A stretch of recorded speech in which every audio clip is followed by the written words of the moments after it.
Hi everyone, it's Sean. I have evolved into bird form. Today I want to just talk quickly about Blade of Perdition, my writing project. I've done a couple of videos about this series. It's an Angels and Demons series. And just about 4 nights ago, I finished book 5 of Blade of Perdition.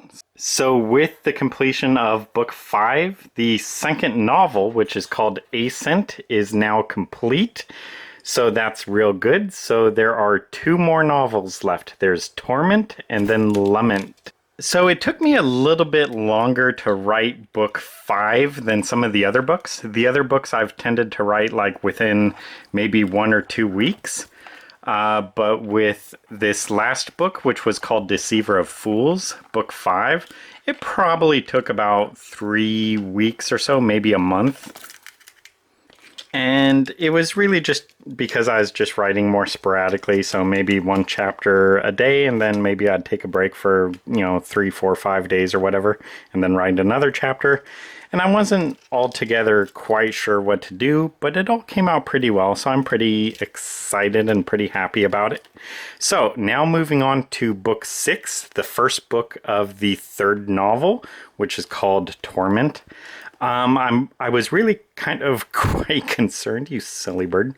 I was quite concerned about what to do because I really did not know much of what happens. Like, I know a main plot development that occurs, but it doesn't really directly pertain to either of the main characters, Blade or Cammy. It deals with another character, and all I really knew that I would have would be like 2 chapters of this other character, like setting them up. And then pretty much the only other thing that happens is the 2 armies, the angels and the demons, gathered together for the final battle. And it ends like kind of right during the middle of the first battle. I don't want to spoil it, but it's not like you have to go out and buy the next book to read how it turns out. Basically, this novel, Lament, includes the next book, which is book 7. So you don't have to go out and buy another book to see how it ends. You'll see how it ends in the next part of the book, the latter half of the book. But anyway, so I was real curious what exactly to do for book 6 because there's just not a whole lot that I thought happens. But anyway, last night I think I sat down and I began writing book 6. And I wrote like a scene that I totally didn't plan on at all. Just introducing Cammy to readers, like reintroducing Cammy, just having a Cammy chapter. And like I said, it wasn't something I planned, but it all worked out really great. I don't want to say what I did, but it was a real good chapter. And then after that, I wrote the second chapter. So last night, I think I wrote around 2,000 words, the first 2 chapters, and they came out really well. So I'm really excited about that. Something that kind of helped me is that I realized there is no point right now to hold back for any like plot secrets or whatever. I have actually mentioned that I have an idea for a prequel book. Actually 2 prequel books, but I was planning on having some of the like plot reveals in one of the prequel books, the second prequel book. You would learn more of the backstory in that book.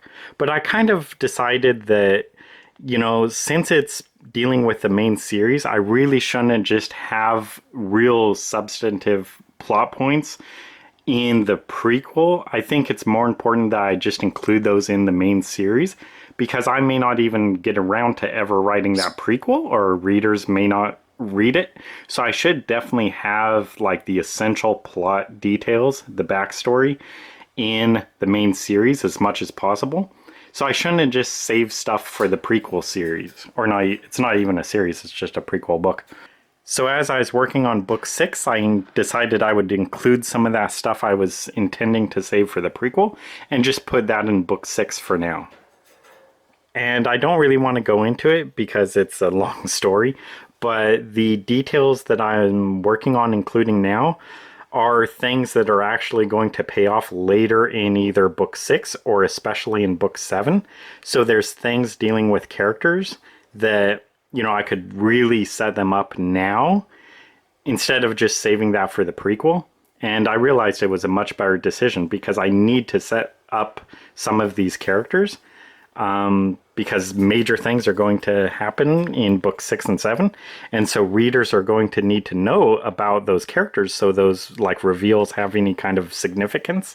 And so now is where I can like lay some of that foundation, where I can introduce certain characters and certain backstories and things like that now, and that will help pad the word count, pad the page count.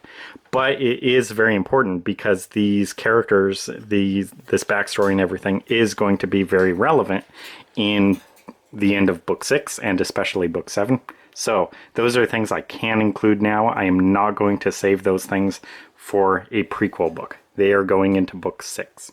So as soon as I kind of decided on that, that gave me some ammunition to write with. So last night wrote 2 chapters. Now I plan to keep writing. Look at that bird biting me. What a biter. That's why his name is Nibbler. He's a biter. Look at that. He's just going to town. Nibbler, you shouldn't bite so much. Bad boy. You naughty boy. Look at him. Look at him biting. He's a nibbler. He's a biter. Anyway, so that's it. Thank you guys for listening. If you have, pardon my rambling. Hopefully you've enjoyed looking at the bird. I know the bird, ow, should make more of an entertaining subject than me. Stop it. But anyway.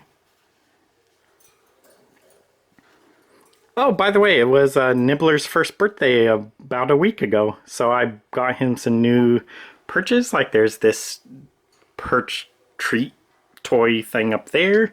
And then I got him, I think, one over there.